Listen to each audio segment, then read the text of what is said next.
esse tipo de conflito fundiário, e por isso que é muito importante a gente ter formas de construir outras narrativas sobre as pessoas, né, sobre a resistência das pessoas que estão envolvidas nesses conflitos. E o audiovisual, né, é super importante para isso. A gente ouvir as pessoas que, né, moram nesses lugares, que saber da história, né, saber por que elas foram morar nessas condições e o que aconteceu, com qual destinação, nesse caso, né, que foi dado ao imóvel. Isso traz outra perspectiva. Bem, desse lugar de fala que eu, né, venho representar hoje, que é de uma instituição pública, que é a Defensoria Pública, integrante desse sistema de justiça, super autoritário, né, antidemocrático. A gente,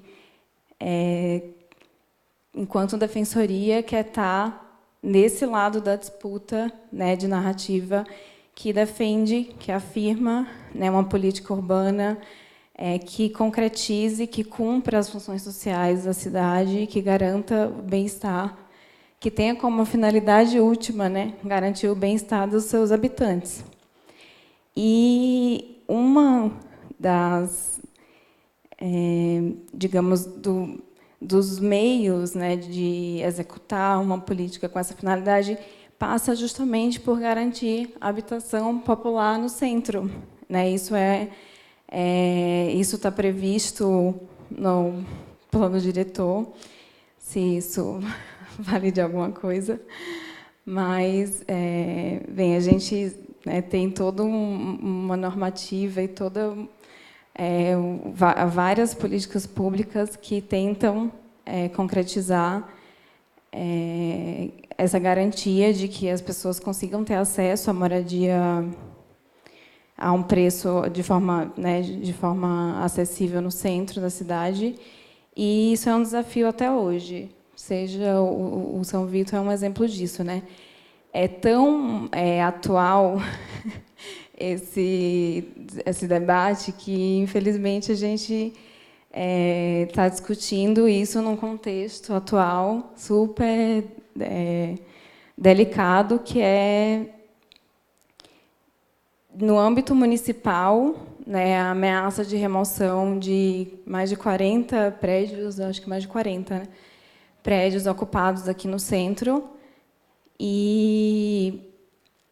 Bem, isso tudo, né, ainda por cima, com uma conjuntura nacional de cortes, né, de remodelação completa da política habitacional e de uma forte criminalização dos movimentos de moradia, em especial dos movimentos de moradia, né, mas dos movimentos sociais em geral.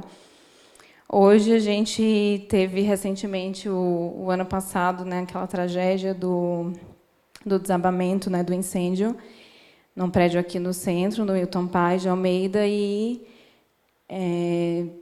como reflexo disso, a gente tem hoje uma utilização, digamos, ou uma interpretação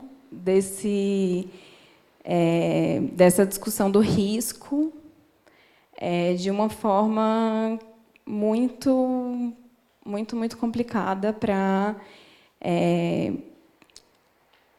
ser utilizada dentro né, novamente, de uma tentativa de higienização, de identificação e de remoção das pessoas, né, aqui do centro, das pessoas pobres, e de especulação imobiliária, lógico. Então, depois desse acontecido, a gente recentemente teve a atuação do Ministério Público ajuizando ações civis públicas em relação a todas essas ocupações, né? Eu acho que a Carmen pode falar melhor disso.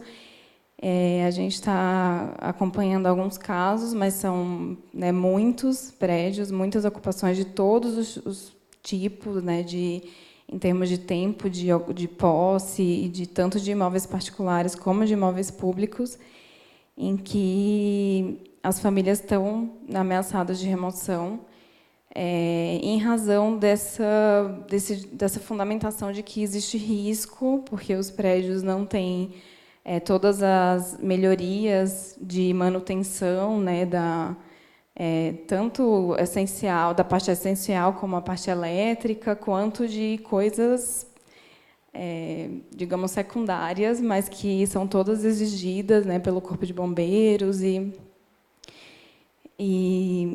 E aí acontece uma coisa parecida, que vários desses prédios eles foram desapropriados, né, pelo município, e alguns tinham processo de desapropriação em curso, e que agora o município está desistindo, está, né, paralisando esses processos. E mesmo nos processos, e mesmo nos imóveis que já foram desapropriados, que já são de propriedade do município, da Coab, que foram desapropriados para ser destinados à habitação social, e isso por si só também não é uma garantia para, né, o atendimento a garantia do direito à moradia das pessoas que moram neles. Isso é uma coisa interessante para falar, porque o absurdo do absurdo do absurdo, esse caso de São Vito, ele realmente demonstra como a gente enxerga que tanto os instrumentos, né, legais e instrumentos urbanísticos e planos e planejamento, como isso tudo por si só não garante e não é um indício de que os objetivos, né, que estão previstos na lei vão ser, e na política pública, né, vão ser perseguidos, e como eles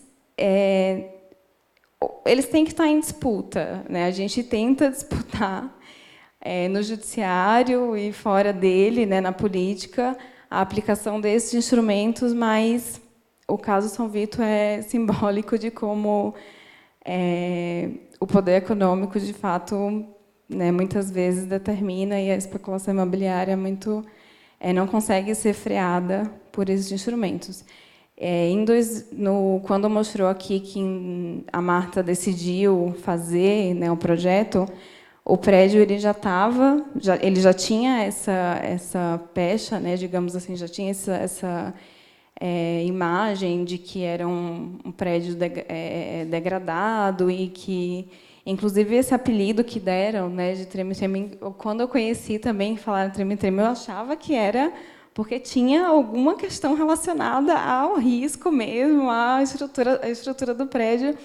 Mas, na verdade, pelo que eu vi depois, não. Falaram que era simplesmente porque aconteciam confusões, e era muita gente, era muito barulho, e aí esse apelido surgiu, né, chamando treme-treme. Você vê, até o apelido gera uma coisa super negativa, e acabou, com certeza, também contribuindo para criar esse estigma negativo, né, de que é um prédio que precisa passar por um processo de não é nem de reforma, né, mas de embelezamento, porque foi o que foi escolhido por meio desse projeto. Por mais que né, que pareça ser uma coisa voltada para o interesse das pessoas que moravam lá, não era tanto assim. Tanto que a desapropriação foi... O decreto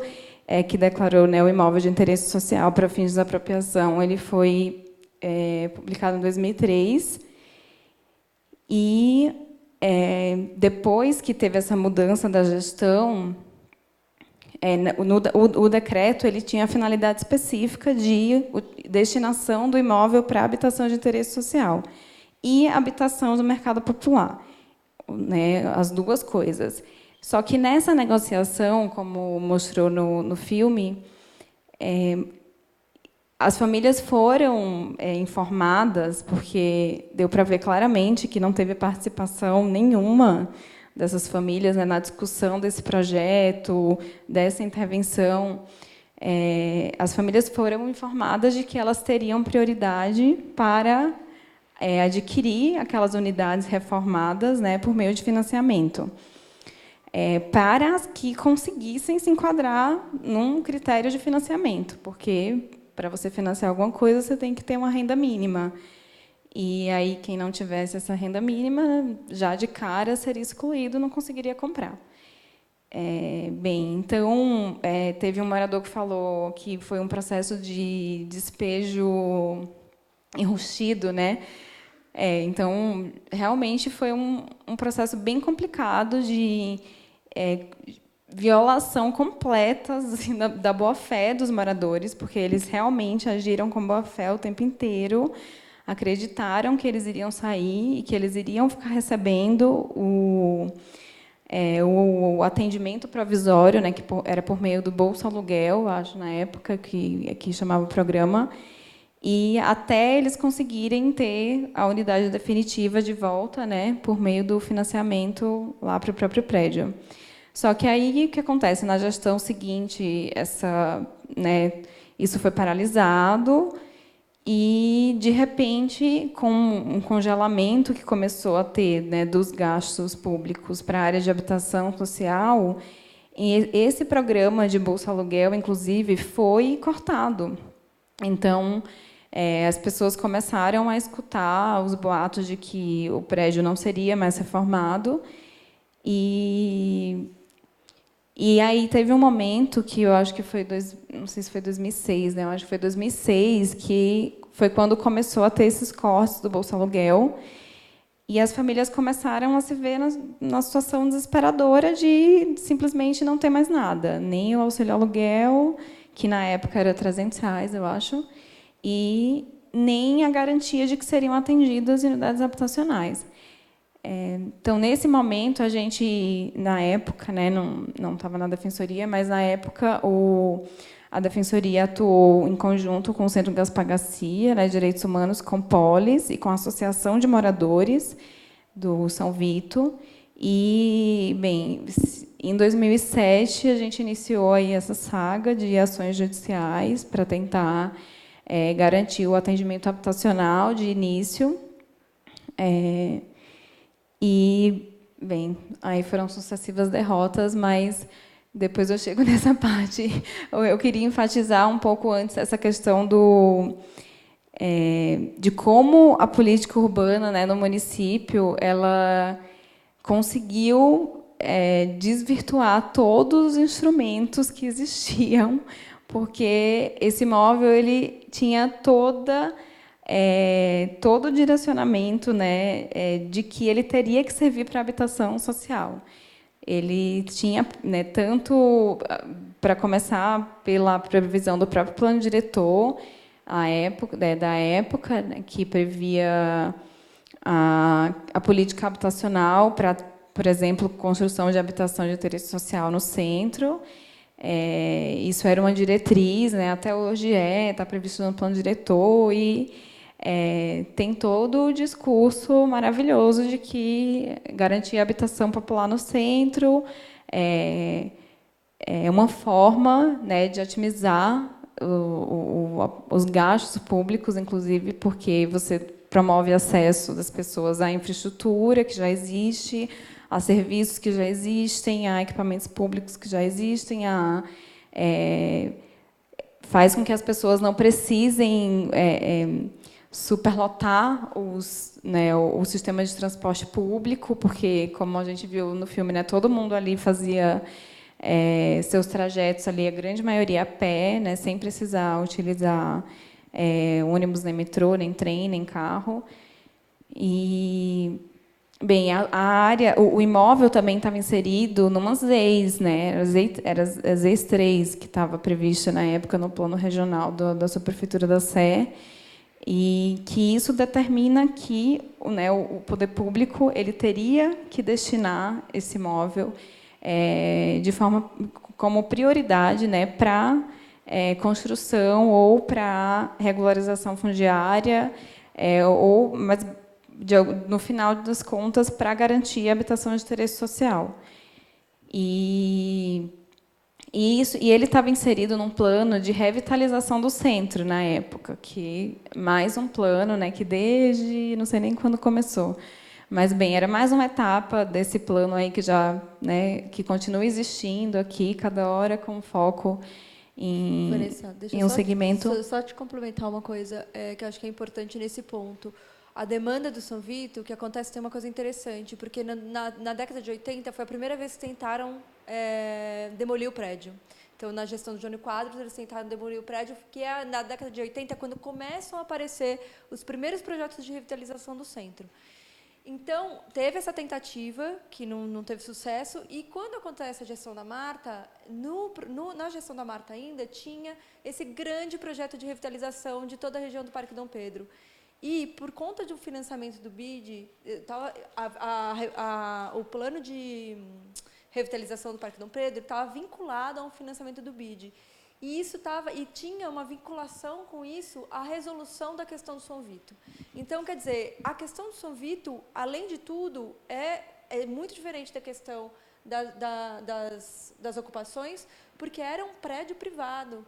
Então, assim, a gente começa a ver, tem uma tese da Renata Monteiro, da USP, que é uma tese que vai fazer uma correlação entre o que sai de matéria sobre o prédio na imprensa e o que acontece com o prédio na política pública.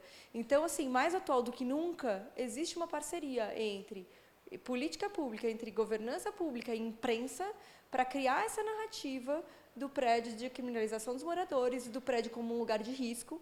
Então, inclusive, quando na gestão Marta isso aparece porque o gabinete dela era na frente do prédio e tinha um medo enorme de que acontecesse alguma coisa ali e aquele escândalo caísse no colo dela. Né?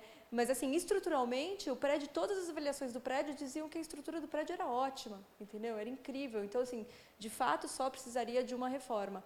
E aí, eu acho que é muito interessante a gente pensar como é que o poder público deve atuar num caso desses, porque as narrativas, elas são todas construídas para dizer, não, essas pessoas estão em risco, esse prédio está em risco, a estrutura está em risco, né? Assim, essa população criminaliza essa população é o problema dessa região, o que também não é verdade, né? Assim, toda a história do centro, a gente acha que o centro ficou degradado por conta disso, e na verdade não, o centro foi esvaziado e por isso ficou degradado, né? E não é o contrário.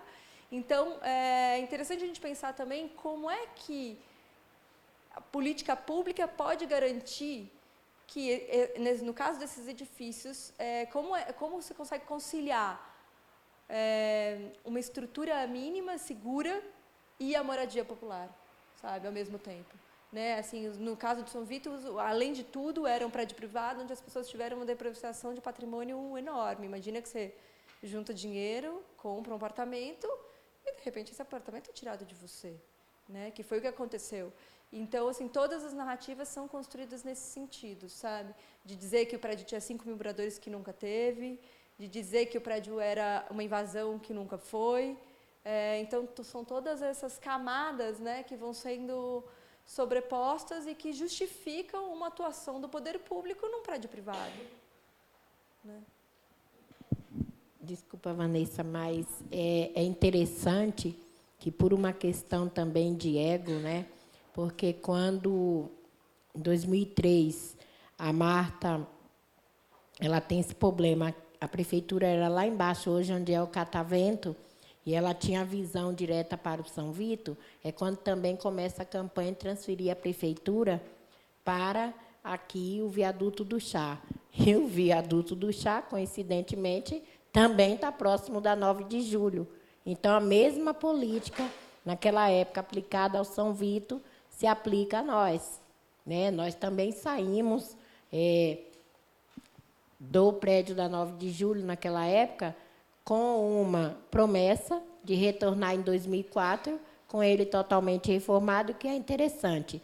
São Vito não era uma ocupação. São Vito e o Mercúrio eram prédios particulares, tá? Que as pessoas... São Vito era um aluguel, alguns com os próprios proprietários morando. O Mercúrio eram todos proprietários. E nós já estávamos também por essa resolução de HIS, com um projeto aprovado em prefeitura e já com o envio de recursos do governo federal para fazer o retrofit do prédio.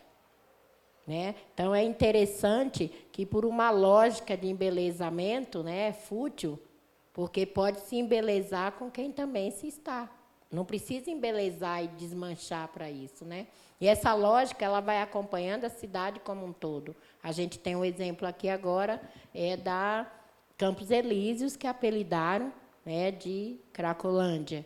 Essa rotulação é uma rotulação também para desvalorizar a área, né? E aí a gente tem uma profundidade de uma inércia, né, de políticas públicas que não são efetivadas para beneficiar o cidadão indiferente de classe social. Elas são deferidas para proteger um certo número de pessoas, né, e sendo políticas elitistas, né? Os programas habitacionais, ele não compõe um programa que atenda ao todo, a todas as classes. Ele já vem com cortes, já determinando certos cortes de renda que é para elitizar de fato. Posso continuar? Não, é verdade, a Camila falou, até lembrei, né, que, nossa, tão absurdo esse negócio da mídia, que uma das coisas que mais saiu na época, do que eu pesquisei, assim, né, porque na época eu não acompanhei diretamente, né, não tava na faculdade ainda, mas era que saiu um monte de matéria falando que a demolição do São Vito vai gerar tantos, não sei quantos metros quadrados de entulho, que vão servir como pavimentação de não sei quantos metros de asfalto na rua. Era tipo positivamente mostrando como a prefeitura estava sendo econômica. Ela ia economizar em asfalto, porque ela ia usar o entulho do prédio para servir de asfalto. Na nossa primeira exibição, no Sesc, a Cláudia, que é uma ex-moradora de São Vito, estava lá. E ela fez uma fala que foi muito emocionante. Assim, ela falou, essa história do asfalto, da prefeitura publicizar o reuso do asfalto, ela falou assim, eu me sinto pior que entulho. Tipo, o entulho teve um destino, sabe? Ela falou assim, a prefeitura se preocupou em dar uma destinação para o entulho. E, assim, eu, como moradora, como proprietária, tive minha vida assim, arrasada. Então, assim, é simbólico também, né? Essas coisas são muito simbólicas. É muito simbólico do São Vito.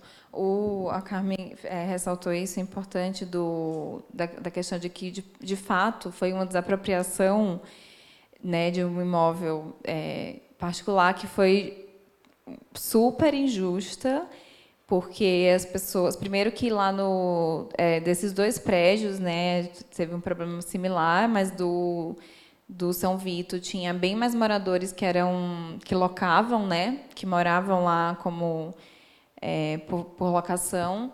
E na época já teve esse problema de quando as pessoas saíram, né, de quem ficou recebendo ou não esse auxílio.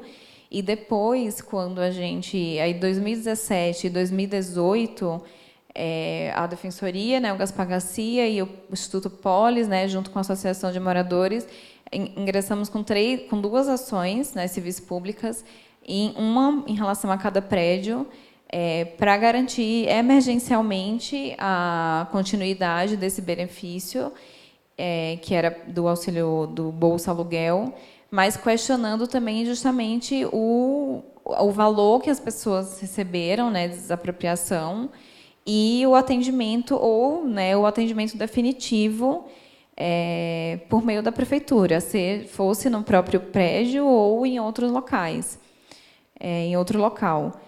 E aí, essas ações, bem, a gente não ganhou liminar em nenhuma delas.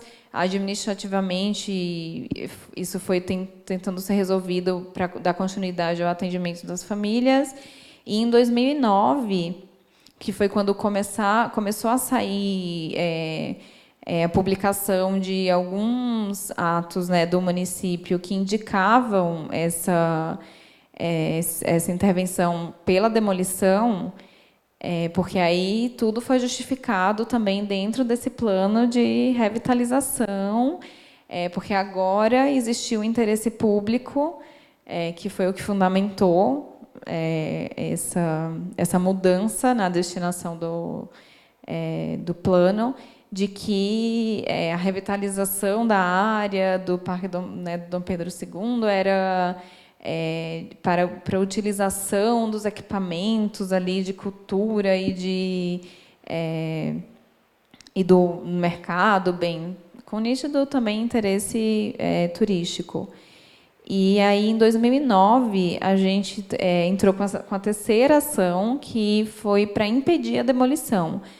Na época, a única decisão positiva que a gente conseguiu foi justamente eliminar, para barrar a continuidade do procedimento de licitação que envolvia, né, que tinha como objeto justamente a demolição do prédio. O Conselho Municipal de Habitação, né, na época, estava bem empenhado em demonstrar que o prédio tinha que ser reformado, então foram feitos vários estudos, né, o Centro Gaspar Garcia, com a equipe técnica, né, tentando demonstrar que, de fato, o fundamento do município de que os gastos, o valor da reforma do prédio era inviável, e porque o argumento inicial foi esse, né, de que, a princípio, mesmo já tendo contrato assinado com a Caixa para reforma, né, do prédio, com a garantia, né, do financiamento para a reforma do prédio, mesmo assim, depois surgiu o argumento de que o preço era inviável, porque o preço da reforma seria muito mais alto do que o que tinha sido previsto inicialmente, e que isso inviabilizaria a venda de unidades, né, com um preço que seria o máximo para financiar para a HIS1, né?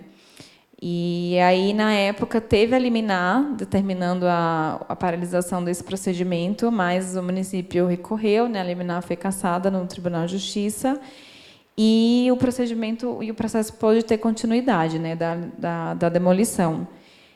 E, ao fim, esse processo foi julgado, né, na primeira instância improcedente. A gente continuou recorrendo em todos esses casos, né? A gente recentemente ainda nem acabou, na verdade, um deles nem teve ainda o encerramento definitivo, porque tem recursos todos eles, né? Foram parar no STF, STJ, mas a gente não conseguiu fazer nenhum desses casos ser apreciado mesmo no mérito nos tribunais superiores. E, infelizmente, é muito triste ver, porque assim, as sentenças que foram proferidas nesses casos assim, dá vontade de chorar. Essa última ação mesmo, que falava que a destinação do prédio inicial, que tinha sido, né, desapropriação para fins de habitação social, a gente argumentava que a demolição era completamente legal, diante da necessidade do município, né, da obrigação do município de destinar o prédio para aquela finalidade que tinha sido prevista inicialmente. E por todos esses fundamentos de que o imóvel estava inserido nas leis, de que, dentro da política habitacional do município, aquela área tinha que ser destinada para a garantia da moradia de interesse social. E, nessa sentença, assim, é impressionante que o juiz ele nem fala dos moradores. Ele nem cita, assim, parece que nem existiam pessoas naquele imóvel. Simplesmente ele fala: não, o município ele tem legítimo direito de dar uma destinação distinta, desde que essa destinação também seja de interesse público. E aí eu queria até depois para a Carmen contar, né, para falar o que aconteceu depois, qual foi essa destinação. Porque, de fato, assim, você lê a sentença e fala: meu Deus, realmente, em que mundo, né, isso foi dito? Vamos abrir, se alguém quer falar alguma coisa, alguém quer complementar uma coisa, quando cita o Conselho Municipal de Habitação, nós conseguimos aprovar, nessa época, que 8 milhões do Fundurb, que é o Fundo de Desenvolvimento Urbano, em prol da demolição do São Vito, ele fosse devolvido para a aquisição de habitação, de unidades habitacionais na região central. E esse dinheiro deram uma pedalada, até hoje ninguém sabe onde está, né? Essa foi uma condição para que os movimentos aceitassem a demolição do São Vito. Então, ou seja, teve um duplo engano aí, né?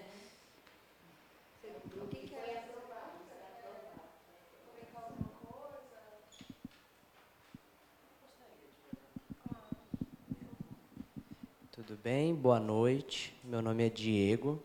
E veio muito a calhar o documentário. Eu vim aqui agora, eu moro na região de Diadema Eldorado, onde existe uma questão muito forte de moradia, mas em um contexto completamente diferente da parte centralizada aqui.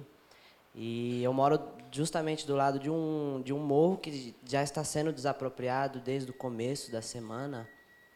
E é muito triste a gente falar em tanto progresso, tanta coisa, e prédio pegando fogo. E eu olho assim na avenida, parece até uma questão mesmo, sabe, refugiado no Brasil, um monte de gente saindo com sacola. Inclusive tem uma parente que ficou lá em casa com os móveis. E esse documentário ele mostra muito, né, como a gente fala, as autoridades falam tanto de urbanização, mas não chega com a cidadania, né? A gente tem tanto espaço aqui no centro, né? E para onde que vão essas pessoas, né? Desde o começo do Brasil, né? O povo sobe o morro, desce o morro, mas não tem lugar para onde ir. E é isso que pelo menos me chegou bastante, né? A falta de despreparo com a urbanização sem o apego da cidadania também. Porque o que adianta, né? A gente botar tanto lugar aí, mas não cuida da cidadania, que é o mais importante mesmo, né? Qualidade de vida das pessoas.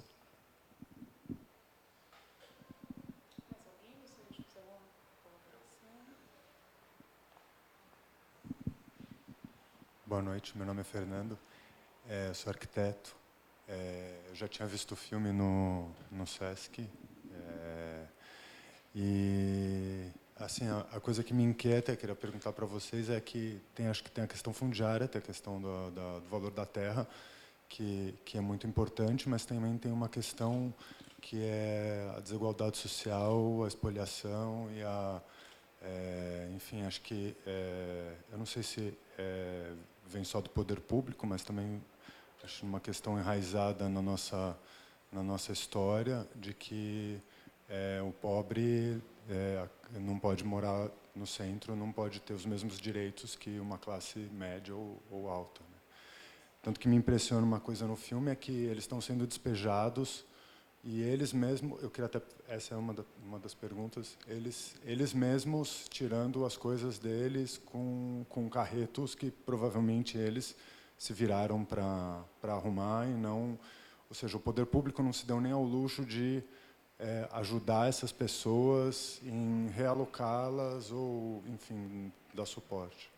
Então, esse é um pouco.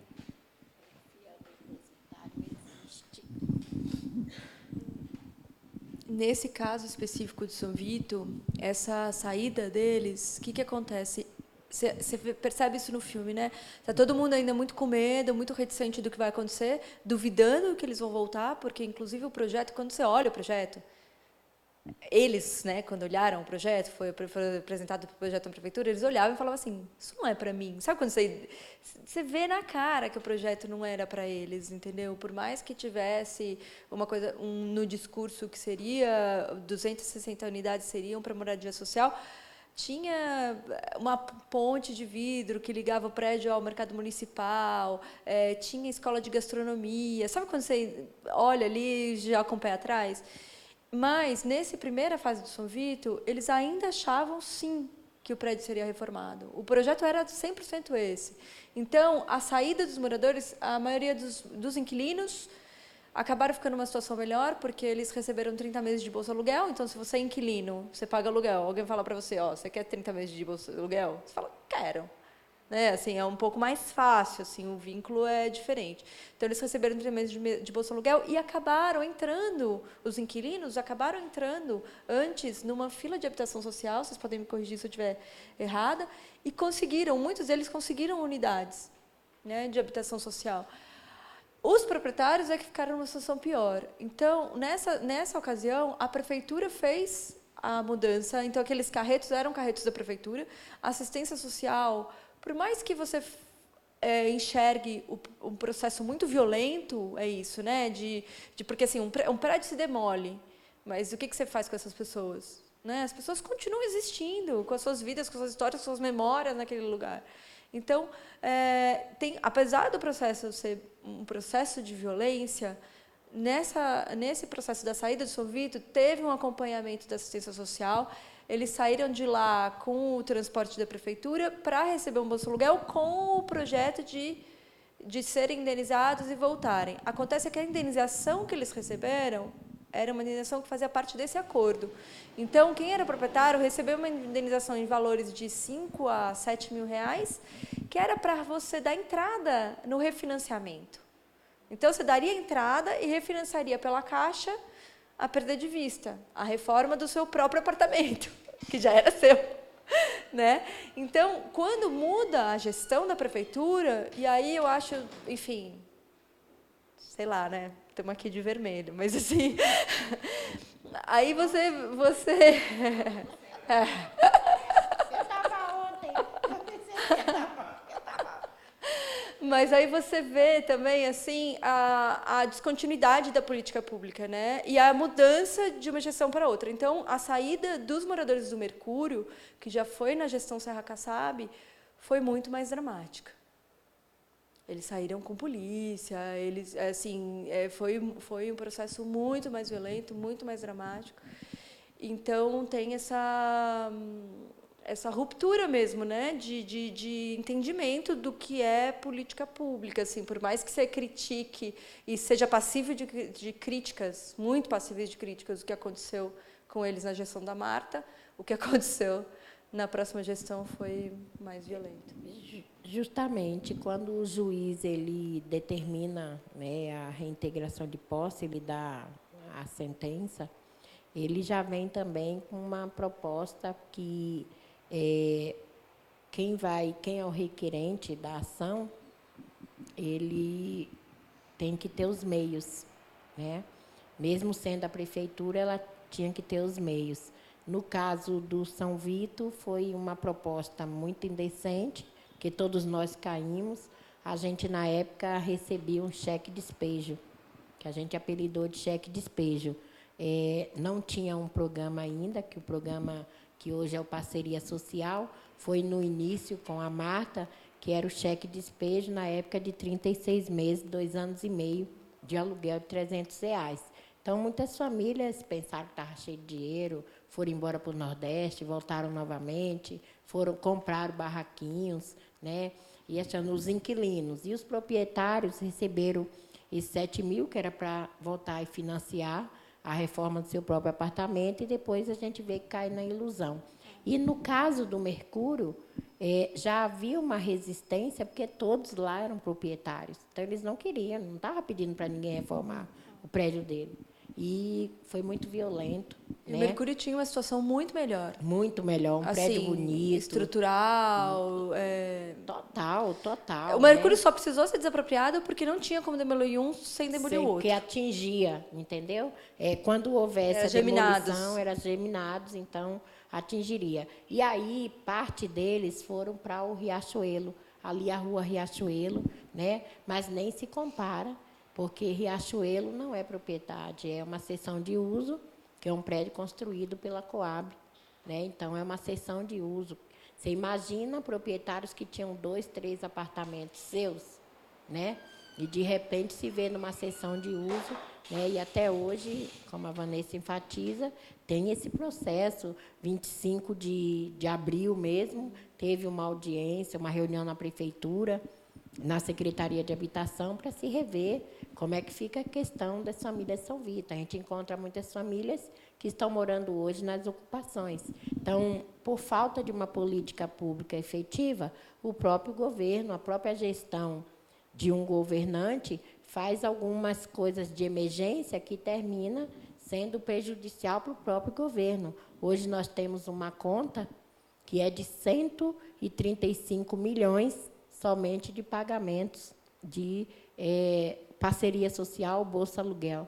Né? Por exemplo, na retirada, vou dar um exemplo da Água Espraiada, família da Água Espraiada. Né? Todas essas obras do Dessa, né? Que são as obras do Rodanel.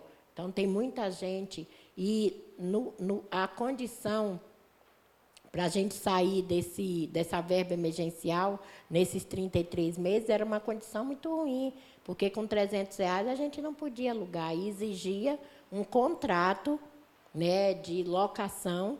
Quem, mesmo naquela época, alugaria uma casa para uma família com 2, 3 crianças por R$300? Então, é inviável. Então, também, nessa questão emergencial, se cria uma outra situação.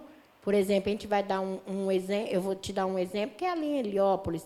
Você vai vendo os puxadinhos, né? A gente vai para a divisa de Diadema, de Mauá, de Poá, de Ferraz, né? Os puxadinhos, porque vai se construindo uma laje já visando, né, alugar por esses dinheiros do parceria. Então, programa que não é eficiente cria outro problema, né, que vai alimentando só catástrofe e mazelas. Né? Então, infelizmente, a gente vive uma questão de política partidária que se sobrepõe às políticas públicas, é uma falta de senso, né, de governança, de gestão, que governante tem que entender que ele é gestor, mas a gente tem uma parte que é culpada também. É a falta da compreensão, até mesmo de compreender a função social da propriedade dos próprios juízes. Infelizmente, o judiciário ele não está preparado para isso. Né? Ô, Carmen, eu acho que você podia contar um pouquinho, seria interessante ouvir um pouco a experiência, porque a gente fala, né, de toda a estigmatização que teve na imprensa com relação ao São Vito, essa construção essa demonização, né, dos moradores, essa construção desse mito, né, que era o São Vito, porque, na verdade, o São Vito ele passou a ser isso, desde o apelido do Treme-Treme, passou a ser uma coisa um pouco fantasmagórica, né, na cidade, assim. As pessoas se referiam a ele, você falava Treme-Treme, todo mundo sabia histórias horríveis, cabeludas, que vêm dessa construção narrativa que é baseado numa construção do medo, numa construção do inimigo, e que não necessariamente é baseado em fatos, né, em coisas factuais. Então, o São Vito tinha histórias assim de gente emparedada, matou não sei quem, emparedou, no meio da parede tem gente emparedada.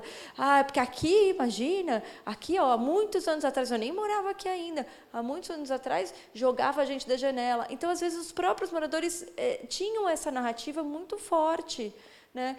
E eu queria que a Carmen contasse um pouquinho dessa experiência da 9 de julho, que é de desconstruir isso. Porque eu acho tão forte isso, quando você resolve abrir as portas da ocupação e falar, venham ver aqui, né, quem mora aqui, o que está acontecendo aqui, e trazer... aproximar, na verdade, aproximar a cidade, os vizinhos, os moradores da realidade da ocupação. Bem, nós vivemos, né, todos os dias esses nossos fantasmas, né, que as pessoas nos vê como vândalos, como vagabundos, e é a primeira coisa que a mídia, e hoje com a rede social, que a coisa pula muito mais rápido, para criminalizar, né, e tirar um contexto de que quem está ocupando é porque é vagabundo, é porque não quer propriedade dos outros. Isso vai muito rápido. Então, a gente, quando abre uma porta, quebra uma parede, ao mesmo tempo que a gente abria aquela porta, a gente se emparedava internamente. E não dava visibilidade, que era um medo muito grande, receber a imprensa, receber a defensoria, né, receber o conselheiro tutelar, receber um oficial de justiça, a própria polícia. Então, a gente tinha aquele receio, a próprio vizinho, né? Então, nós resolvemos fazer diferente. Há uns 5 anos atrás, a FLM, o próprio MSTC, eu fiz uma reunião com vários jornalistas, com arquitetos, com psicólogos, com a cultura, com pessoas de saúde também, né? E eu disse assim, olha, eu vou contar para vocês o maior segredo que um movimento guarda, que é a hora da ação, né? Que a gente chama do dia de festa. E aí foi a coisa mais acertada que eu fiz, porque abrir as portas de uma ocupação, né, para que as pessoas vejam que quem está ali é um cidadão igual a todos, né? É o motorista de alguém, é a manicure de alguém, é a enfermeira de alguém, tá? É o próprio estudante de arquitetura, tá? De alguma faculdade, é o próprio advogado que está ali dentro. A única diferença nossa é que nós tomamos a ousadia de dizer ao poder público que ele não tem política efetiva, né? E não vemos a moradia também como uma caixa. A moradia não é uma caixa, ao contrário, a moradia é estrutura para você ter a cultura, ter a saúde, para você ter a educação, para você pensar numa cidade como um todo. É muito macro. A questão da política pública e da moradia é muito macro. Então, essa rede, essa nossa diversidade é quem vai nos unir, gente. É a diversidade. Ninguém pode pensar, ó, hoje eu não estou de vermelho, ontem eu estava, né? Ontem eu estava. Mas essa nossa diferença, gente, é que vai nos unir. Hoje a gente tem uma abertura com o próprio poder público, que é a abertura da descentralização do poder público, é participação efetiva e popular, né? Dando propostas, trabalhando com a rede de arquitetos. Nós não nos separamos mais da assessoria técnica. Até para ocupar um prédio, você tem que ocupar com a assessoria técnica. E essa discussão, ela está dentro do poder público, dentro do CAL, né? Olha, é necessário se efetivar as assessorias técnicas, porque para se fazer a arquitetura efêmera que nós fazemos, que a gente executa, mas a gente precisa ter um técnico, porque é importantíssimo. Então, essa questão da rede, ela é muito importante. E também a gente contra-ataca. Quando a imprensa está lá nos taxando, nos rotulando, nós estamos mostrando para o entorno, para a sociedade, que a gente também é um bem público, né? Que ocupar um prédio vazio é uma questão de saúde pública. As pessoas não sabem o mal que uma propriedade fechada faz ao entorno. É foco de tudo quanto é doença, né? Além de falta de segurança. Vários prédios que a gente ocupou, a gente revitalizou, e estamos revitalizando não só a estética do corpo físico, né? Mas sim um local. O comércio tem mais gente para comprar, a UBS tem demanda, as escolas têm demanda, tem crianças matriculadas. E a gente... Essa experiência da 9 de julho vem do Cambridge, desde o Cambridge, né? Quando o Cambridge, ele foi um dos motivos do filme era Hotel Cambridge, e a diretora do filme, ela queria saber onde é que os refugiados paravam, e ela viu que o refugiado saía, né, dos locais como Cáritas, como Igreja da Paz, como os vários equipamentos públicos que atende a pessoa que não tem um local definitivo para morar, e vinham parar nas ocupações. Por quê? Porque, para nós brasileiros, é tão difícil alugar uma casa, precisa de tanta coisa. Imagina uma pessoa que não fala a nossa língua, que não tem um trabalho fixo, né? E como é que ele aluga uma casa? E aí, a gente, com a questão do Aerotel Cambridge, nós aprendemos muito também com as pessoas, porque a gente não queria mais ser visto como um zoológico, né? E a gente tirou esse medo de se relacionar. E tem uma compreensão que é o relacionamento, que é a diversidade, que todos nós somos um importante para o outro. Essa compreensão da importância da rede é que faz hoje, da 9 de julho, o maior exemplo para o mundo, inclusive, né, onde a gente está mandando para o mundo, que hoje a Europa tem uma preocupação com os refugiados e querem fazer novamente aqueles longos acampamentos, que é o novo campo de concentração, né? A exemplo do campo de concentração nazista. E nós estamos mostrando que é possível, sim, se fazer a gestão popular em um prédio vazio, sem função social, e a gente pode fazer a função. Hoje, nós estamos apresentando para o próprio poder público, que dizem que não tem dinheiro para nada, que não é necessário ter o dinheiro, só nos dá a cessão de uso, que a gente mesmo faz as reformas, embora nós não queremos ser a parte do Estado. O Estado tem que ter a compreensão que nós somos o Estado. que nós somos pessoas, que nós somos cidadãos desse Estado, que não podemos viver mais separados em classe. Então, efetivamente, é necessário ter a moradia como uma centralidade, mas não como uma metodologia definitiva. Nós temos um objetivo claro, que é políticas macros, né? Ter acesso à cultura, à saúde, à educação. Nós hoje discutimos meio ambiente, a gente tem uma horta, né, no centro, a gente tem uma horta, a gente fez a colheita o mês passado para alimentar 40 pessoas, tivemos o resultado positivo e já estamos já em ciclo de plantação. Então, é necessário, a gente tem que dar essa formação, né? As pessoas têm que compreender que elas são capazes e o Estado também tem que haver essa compreensão. Então, é exemplo, a rigor do que é a 9 de julho, hoje a gente tem essa intenção de não mais nos emparedar. Todos são bem-vindos.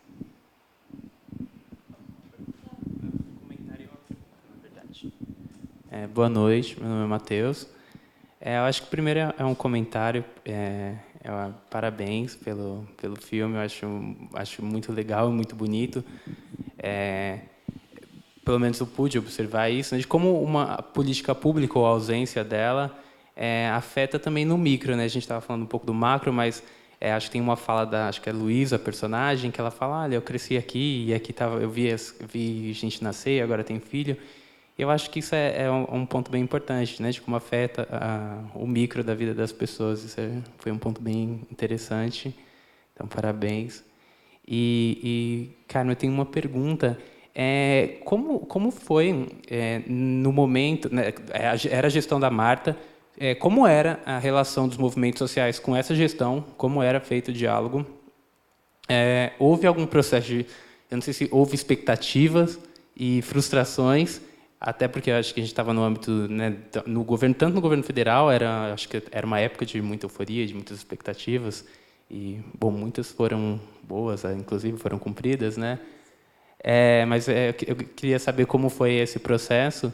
E Vanessa, eu tenho uma pergunta também.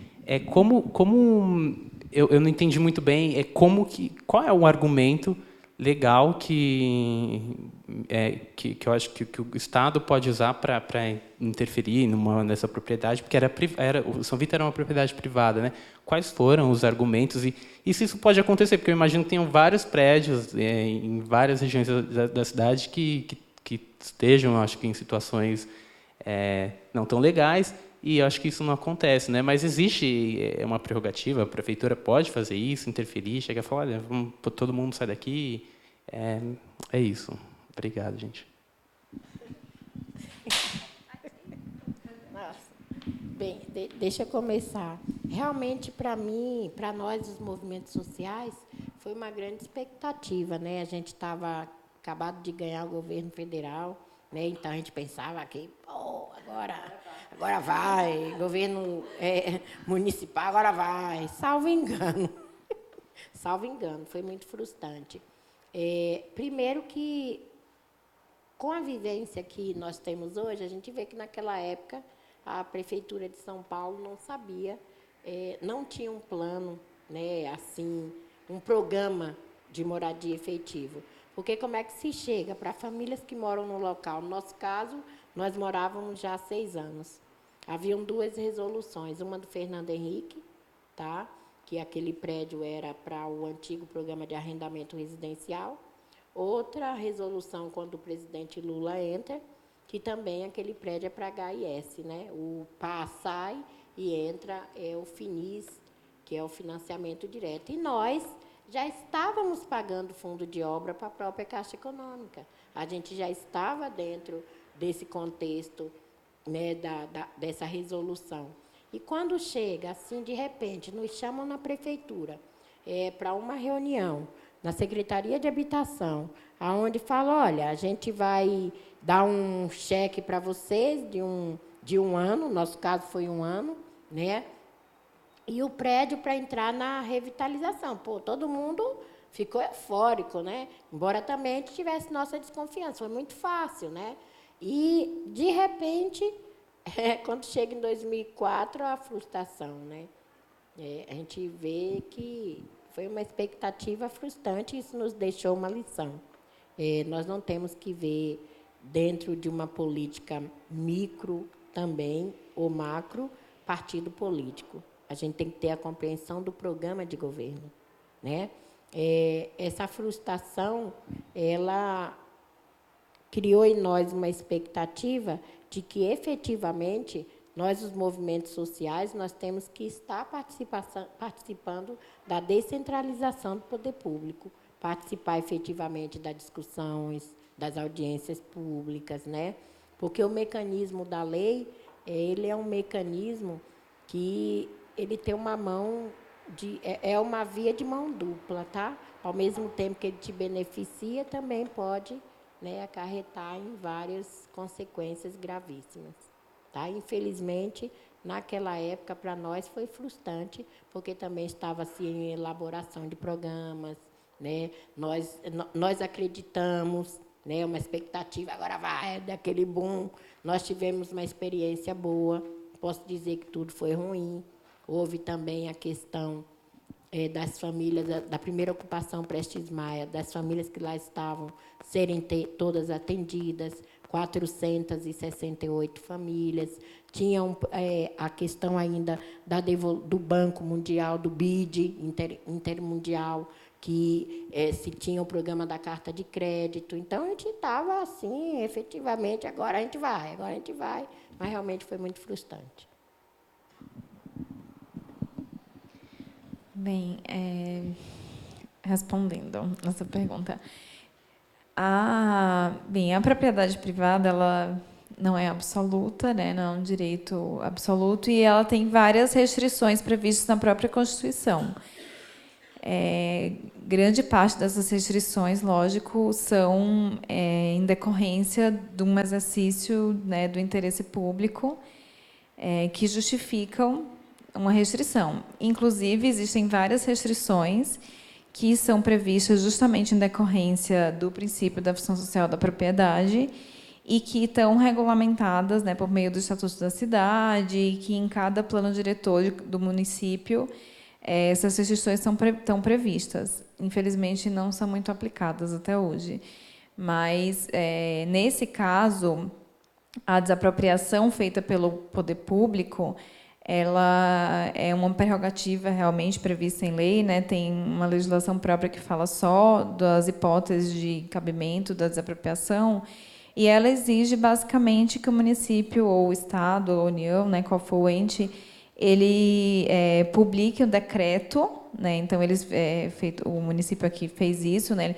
No caso, foi um decreto em que declarou o bem, né, de interesse social. Nesse caso, quando indica que é para interesse social, já tem que indicar a finalidade específica, né, que aquele bem vai para qual ele vai ser destinado. E aí, com isso, o que acontece? O município, no caso, né, o ente público, ele paga ao proprietário particular o valor de indenização, que, nesse caso, corresponderia à indenização do valor de mercado do bem, né? Então, não é existem outros casos de hipótese de desapropriação, inclusive desapropriação sanção, né, que é uma das que está prevista no Estatuto da Cidade, que aí é diferente, que aí realmente é um ato de, digamos, punição para o proprietário que não, né, dá função social à propriedade. Só que o que acontece é um pouco o que eu esqueci seu nome, Fernanda falou, né? De como, mesmo você tendo um direito real, né, que a gente chama mais forte de todo, digamos que a propriedade, mesmo isso não conseguiu ser garantia, né, de segurança, né, para a moradia, para a posse daquelas pessoas. Porque, mesmo tendo a desapropriação formalmente, né, legal, as pessoas tiveram uma avaliação muito abaixo do que seria justo, e isso é muito estranho, mas faz parte, assim, vendo a história hoje, você vê que faz muito sentido ter sido assim. Então, É muito absurdo. Para vocês terem ideia, as apropriações, quando a Dersa faz apropriação, por exemplo, para as intervenções das operações urbanas ou para o que for, Rodoanel, o município e o Estado, inclusive, são, né, os grandes responsáveis por remoções de larga escala, porque eles desapropriam, eles removem o tempo todo para realizar essas intervenções, esses planos, que, no fim das contas, não são tão, não têm a finalidade que deveria ter prevista em lei. Mas quando a desapropriação é feita, por exemplo, nesses casos, tem muitos imóveis, por exemplo, nos casos do Rodoanel, que o proprietário, o titular da terra, que já tinha abandonado, já não tinha nenhuma destinação. Muitas vezes tinham pessoas morando ali há 50 anos, que já tinham direito ao usucapião, que já teriam direito, né, a ter declarado usucapião. O município e o Estado desapropriam e eles optam por pagar o valor de mercado do terreno para o proprietário, que é titular, né, o proprietário registral, e muitas vezes, né, isso é 1 milhão, 2 milhões, e eles pagam para conseguir ter a emissão na posse, que é justamente o que seria correspondente à reintegração de posse, né? Então, eles, a partir do momento que adquirem, conseguem ter o direito de se emitir na posse e remover as pessoas que estão no local, mesmo tendo que desembolsar um valor enorme para uma pessoa que, na verdade, é um proprietário que não estava dando função social. Então, nesse caso, para você ver como é emblemático, né, que aquelas pessoas, né, elas foram estigmatizadas e elas, por serem, né, de um segmento social específico, em relação a elas, nem sequer o fato delas serem proprietárias foi uma garantia contra essa, né, atuação tão absurda do poder público. E, infelizmente, isso não conseguiu ser, isso não foi anulado no judiciário. Tem um detalhe sádico nessa história, mais um detalhe sádico, que a avaliação do São Vito, ele foi subavaliado com relação, inclusive, a outros prédios que foram desapropriados, e aqui a Carmen pode validar isso, outros prédios que foram desapropriados que tinham um único proprietário. Então, quer dizer, o São Vito, além de tudo, ele foi subavaliado porque a indenização seria paga diretamente para aquelas pessoas.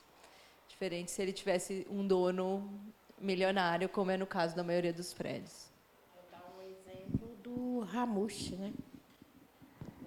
Com o Prestes Maia.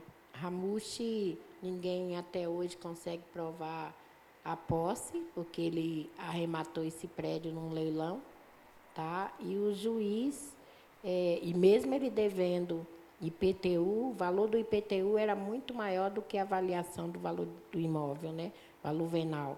E ele conseguiu uma desapropriação milionária. Saiu por cima, né? Ainda teve troco, mesmo com o valor do IPTU, teve um troco milionário. A gente tem um problema seríssimo com a peritagem. Como a Camila fala, no caso do São Vito, como era vários proprietários já de seus imóveis, seus apartamentos, né? Foi muito desvalorizado, né? Você vê uma pessoa receber R$7.000 por um apartamento, né? Só a vida, a pessoa economizou, trabalhou. Agora, no caso do Prestes Maia, que é um prédio emblemático, era uma fábrica, né? 22 andares, 2 blocos, e ele não conseguia provar a posse, porque arrematou no leilão, mas, mesmo assim, né? Ele teve lá o seu prédio avaliado, devia milhões, o valor de dívida de IPTU era muito maior do que o valor venal do prédio, né? E a gente tem aí agora, né? Eu até estou brincando, dizendo que daqui a pouco o proprietário vai dizer, olha, ocupa meu prédio, ocupa, né? Porque com essa nova lei aí, né, da função social da propriedade, se for desapropriado o imóvel, se isso passar, é pelo valor de mercado e não pelo valor venal, né? Você vê que é muito sádico. Nós temos leis que beneficiam 1% da população brasileira e nós ficamos, e a gente fica se estapeando, né? Brigando por classe, por cor, por sexo. Não, gente, nós somos todos iguais e a gente tem que, cada qual no seu pedacinho, tem que haver essa compreensão, que é só em rede que a gente vai, é no coletivo que a gente vai, né, ter nossos direitos garantidos. É tudo uma questão de direito e também de uma compreensão que direito realmente também não pode ser assistencialista. Tá?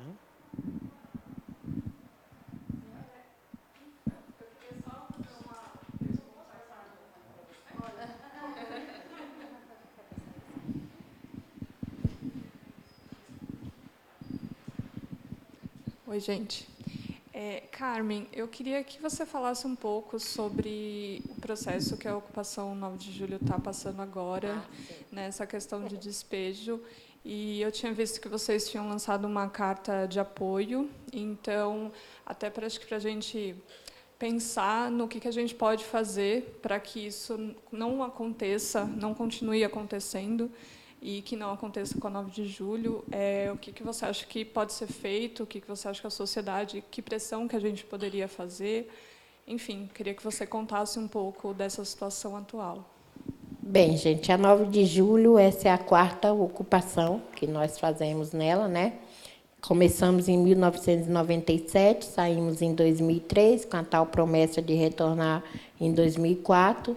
Como a gente viu que nada aconteceu, tentamos ocupar o São Vitor, né? Mas também deu um problema, que a gente, quando soube que ia ser demolido e que era o mesmo projeto para 9 de julho, a gente corremos com vários movimentos para ocupar o São Vitor, foi muito desastroso. Aí, nessa mesma época, reocupamos a 9 de julho, foi em 2007, né?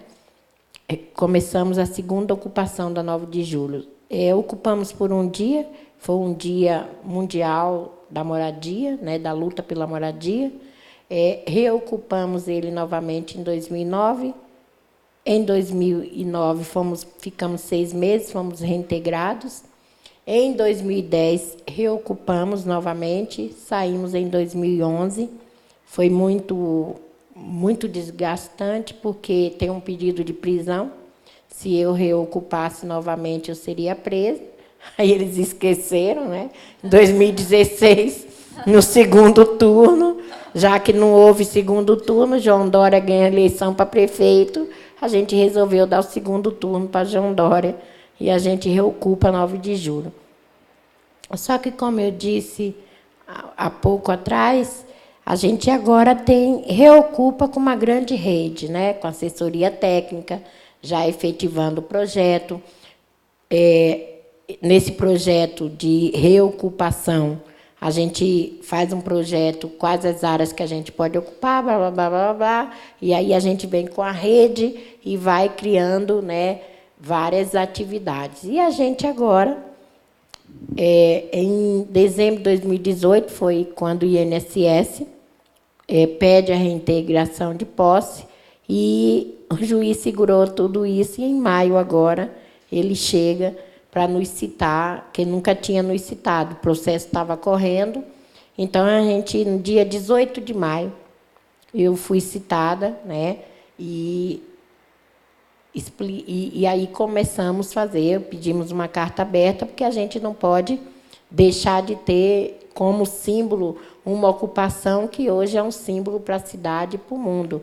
Lá nós temos universidades, extensões universitárias, a gente tem curso pré-vestibular, a gente tem a saúde, a própria rede de saúde lá dentro, a gente tem brinquedoteca, nós temos cursos, né, de extensão da escola, a gente tem uma rede efetiva de cultura, como aparelhamento, que é tudo aberto para a cidade e para a sociedade. Temos curso de marcenaria, temos parcerias com universidades do mundo inteiro, né? E tudo isso sem cobrar, sem pedir um centavo, né, no voluntariado, e estamos reformando o prédio, né? Acontece que em maio de 2018, com a queda do Wilton Paes, né, que ocorre? Todas as ocupações, que eram 51 ocupações, passam por uma vistoria, né? A princípio, um pedido de reintegração de posse de todas, mas como nós contestamos, passa-se uma vistoria, criado um GT, dessas 51, 4 foram reintegradas, 47 estão aí com ACP, são ações cíveis públicas, provida pelo Ministério Público, e que também foi um tiro no pé para nós, porque, obviamente, o que o Ministério Público pede é que a prefeitura, ou o proprietário, se for privado, se responsabilize pelas reformas do prédio. Ora, todo mundo sabe, Vanessa está aí que não me deixa mentir, que dinheiro público não pode vir para a mão de movimento social sem ter antes uma licitação, sem ter algo, né? A mesma coisa, o proprietário privado vai dizer, eu não mandei ninguém ocupar meu prédio, então reintegra, né? E a 9 de julho está passando por uma reintegração, mas só que, em 2015, já havia uma ação da passagem dos imóveis do INSS para o IPREM, em pagamento da dívida, né, do IPREM com a prefeitura. E o INSS tem vários prédios, e um deles é o da 9 de julho, que eles não queriam, porque era um embrolho na mão deles, né? Então, ele queria passar para a prefeitura, mas não tinha legislação para passar esses prédios direto para a prefeitura. Então, vem através do IPREM, que o IPREM tem uma dívida de ISS com a prefeitura. Então, o INSS pede a nossa reintegração de posse, mas, quando vai buscar as matrículas do imóvel, ele vê que não pertence mais a ele.